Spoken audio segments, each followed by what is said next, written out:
wanted to revisit an old topic that gets across my desk once in a while of asking the question, is it better with strength training to count repetitions?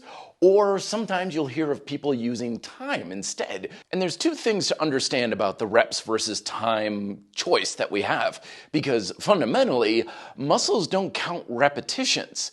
We only have time and tension. So when we're measuring time, there is the chance that we're getting more of an honest assessment of how much we're actually making the muscle work with a given level of resistance. Plus, when it comes to time, you offer a lot of other options that you may have. Like if you could do 5 repetitions, but then you hold the top position for the remainder of whatever time you may have, then you're getting a little bit more of an honest assessment. But then again, there are drawbacks to using time as well. You need a timer. It's kind of a pain in the neck to watch a clock or hit a stopwatch and then you rush over to the exercise, and by that point some time has already gone by and it's like, okay, so I did it for 15 seconds, but is that really 15 seconds, or how much time did I have set up and stuff? Sometimes it's just a lot easier to just count repetitions. So the lesson in today's video is like a lot of the lessons that I teach, which is both of them are viable options. Both of them have their pros and cons,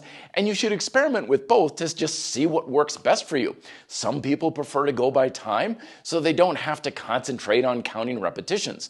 And there's lots of ways you can just use time as far as an automatic thing, like the Gym Boss interval timer or the apps you can have on your phone where it says beep, and you work out for 15, 20 seconds, however you can manage it. Beep, and then it automatically also can calculate your rest times too. So it's kind of like having a little bit of a personal trainer telling you when to go and when to stop, and it regulates the length and duration of your workout a little bit more.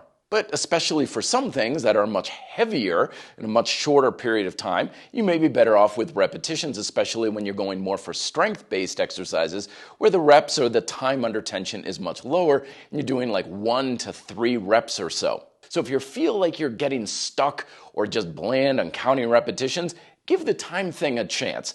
Generally, you can kind of estimate that roughly 20 repetitions is about a minute.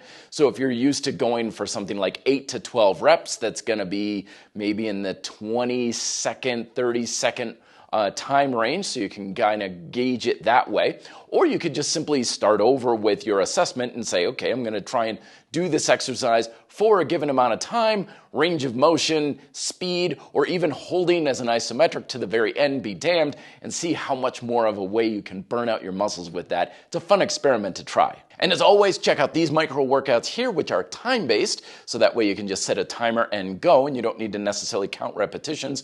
And if you have any further questions on that, leave that down below in the comment section for me to answer later on. Thank you very much for watching. Be fit and live free.